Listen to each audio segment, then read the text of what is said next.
नमस्कार दोस्तों आज हम बात करेंगे डिसइंटीग्रेशन टेस्ट एपरेटस की। इसका मतलब क्या है, किस काम आता है? तो इसका मतलब है कि जैसे हम पेट में दवा खाते हैं तो दवा का घुलने में कितना समय लगेगा और ये हमारे पेट में कितनी देर में असर करेगी हमारी बॉडी के ऊपर। तो चलिए आज बात करते हैं इसके ऊपर। अब आप ही बताइए, आप जानते हैं कि जैसे हमने गोली खाई तो हमारे पेट में क्या असर करेगी, कितनी देर में घुलेगी, कितनी देर में उसका असर स्टार्ट हो जाएगा। तो उसे चेक करने के लिए हम एक मशीन का प्रयोग करते हैं। उस मशीन का नाम है टैबलेट डिसइंटीग्रेशन टेस्ट एपरेटस। तो चलिए आज इस मशीन के बारे में जानकारी देते हैं आपको। इस मशीन में दो कांच के बीकर टाइप होते हैं जिनका टेम्परेचर हमें मेंटेन करना पड़ता है 30 डिग्री सेल्सियस बॉडी टेम्परेचर के हिसाब से।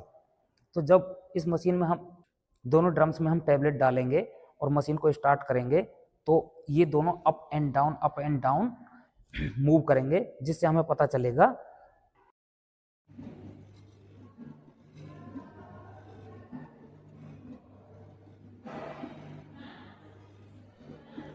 इसे चेक करने के लिए हम फार्मेसी लैब में इस मशीन का इस्तेमाल करते हैं।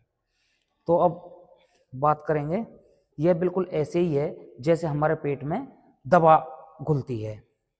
हम एक लैब असिस्टेंट के तौर पर यह देखेंगे कि यह दवा तय समय के अंदर पूरी तरह से घुलती है या नहीं।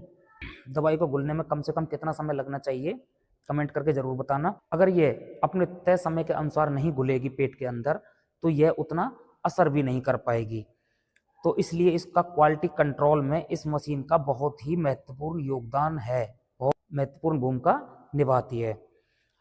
अब फार्मेसी का ज्ञान सिर्फ दवाई देने तक ही नहीं है, उसे समझना भी जरूरी है। अब सवाल मेरा आपसे यह है कि एक साधारण टैबलेट को पानी में घुलने में कम से कम कितना समय लगना चाहिए, मुझे कमेंट करके जरूर बताएं। और ऐसी फार्मेसी से रिलेटेड जानकारी के लिए हमारे पेज से जरूर जुड़ें। धन्यवाद।